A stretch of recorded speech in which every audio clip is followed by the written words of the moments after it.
नमस्कार छात्रों। देखिए, आज हमारी क्लास जो है समांतर श्रेणी के तहत पार्ट नंबर 3 में हम 5.3 को स्टार्ट करेंगे। क्या दिया गया है इस 5.3 में? पहला सवाल है, निम्नलिखित समांतर श्रेणी का योग ज्ञात कीजिए। चूंकि इसके पहले हम पदों की संख्या निकालना अर्थात ए एन बराबर A plus N minus one into D का सूत्र लगा के सवाल को कर चुके हैं, लेकिन इस सवाल में जो है हमें उन्हीं पदों का योग ज्ञात करना है। अर्थात पुराना सूत्र तो लगाना ही होगा, उसके साथ हम एक नए सूत्र को भी पढ़ेंगे। तो देखिए किस प्रकार से, जैसे कि यहाँ पर लिखा है निम्नलिखित समांतर श्रेणी का योगफल ज्ञात कीजिए, और यहाँ पर दी गई श्रेणी 2, 7, 12 और 10 पदों तक दिया गया है। मतलब यहाँ पर अंतिम पद 10 नहीं है, यहाँ पर n का मान 10 दिया गया है। अर्थात यहाँ हम लिखेंगे जो समांतर श्रेणी है उसी में से छांट के लिखेंगे कि दिया है a बराबर कितना दिया है 2, d बराबर हम निकालते हैं दूसरे पद में से हम पहले पद को घटाते हैं अर्थात d बराबर आएगा 5 और 10 पदों तक निकालना है, मतलब n बराबर यहाँ पर 10 दिया जाएगा। ठीक, चूंकि यहाँ पर यदि हम पूछें कि आखिरी का पद क्या होगा, तो यहाँ पर अंतिम पद निकालने के लिए सूत्र होता है a plus N minus one into D वाला सूत्र होता है। यहाँ पर हम लगाएंगे तो ए एन बराबर जब निकलेगा, ये हमारा पुराना सूत्र है। ए एन, ए का मान कितना दिया गया है 2 धन एन माइनस वन, एन से मतलब 10 माइनस 1 और डी से मतलब 5 होता है। जब यहाँ पर हल करेंगे तो 2 धन 10 में से 1 जाएगा अर्थात 9 बचेंगे, और 9 और 5 का हम गुणा करेंगे तो पहले क्या होगा 2 धन 9 पन्ना 45 होंगे, और क्या करेंगे यहाँ पर 2 जोड़ दिएंगे तो कितना आ जाएगा 47। अर्थात 2, 7, 12 और डैश डैश करके यहाँ पर हमारा अंतिम पद कितना आ गया 47। चूंकि अब हमें ज्ञात क्या करना है, हमें चूंकि यह पद नहीं बताने हैं, हमको इनका योग बताना है, इसलिए यहाँ चूंकि ना लिखकर हम इसलिए लिखेंगे योगफल, अर्थात योग ज्ञात करने का सूत्र कौन सा होता है। यहाँ पर हम लिखेंगे एस एन बराबर छोटा वाला, एस एन से मतलब होता है दिए गए पदों का योग। एस एन बराबर सूत्र होता है एन अपॉन टू, ब्रैकेट के अंदर ए प्लस ए एन होता है। ए एन यहाँ पर अंतिम पद होता है, इसे हम टी एन या एल भी बोल सकते हैं। तो यहाँ पर जब सूत्र लगाएंगे तो एन का मान तो हमारा यही रहेगा पुराना वाला, तो 10/2 ब्रैकेट के अंदर ए का मान हमें 2 दिया गया है सवाल में, प्लस ए एन का मान हमारा 47 आ गया। पहला काम है हमारा 2 से 10 को काटना, अर्थात यहाँ पर 5 आएंगे और यहाँ पर इनको लिए जोड़ के लिखेंगे 49 और इनका गुणा करेंगे तो 5 नाम 45 होंगे, हासिलाई 4, 5 चौके 20 और 4 24।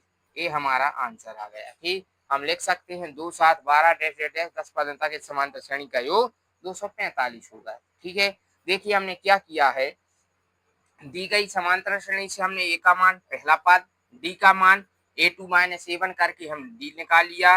लास्ट में लिखा है 10 पदों तक, अर्थात 10 पदों तक लिखा है, ना कि 10 को जोड़ना, तो एन का मान 10 हो जाएगा। ए एन अंतिम पद निकालेंगे, ए एन बराबर इस टाइप से हम सूत्र लगाएंगे, हमारा पिछला वाला सूत्र था, यहाँ से एन का मान आ जाएगा। अब योग निकालना है चूंकि, तो इसमें योग वाले में हम छोटा वाला सूत्र लगाएंगे, इसमें एक बड़ा सूत्र भी होता है लेकिन उसका उपयोग अभी नहीं करना है। ठीक, तो एस एन बराबर हमारा 245 है। इसी टाइप से हम यहाँ देखेंगे, तो यहाँ लिखेंगे, हम जब हल करेंगे तो लिखेंगे दिया है, यहाँ पर पहला पद क्या ही दिया गया 34, और डिफरेंस जो है क्या होता है a2 माइनस a1 होता है, अर्थात a2 से मतलब यहाँ पर 32 और a1 से मतलब 34। यहाँ पर 32 में से 34 जाएंगे अर्थात d बराबर माइनस के 2 बचेंगे। ठीक, अब यहाँ पर हम बोले कि लास्ट में 10 लिखा हो, इसका मतलब ये नहीं है कि यहाँ पर n का मान 10, चूंकि यहाँ धन नहीं था इसलिए n का मान 10 लिया। यहाँ पर धन है मतलब यहाँ पर लिखेंगे अंतिम पद an बराबर 10 दिया गया है, मतलब हमें n का मान निकालना है। चूंकि हम वही सूत्र लगाएंगे, an बराबर क्या होता है a plus N minus one into D.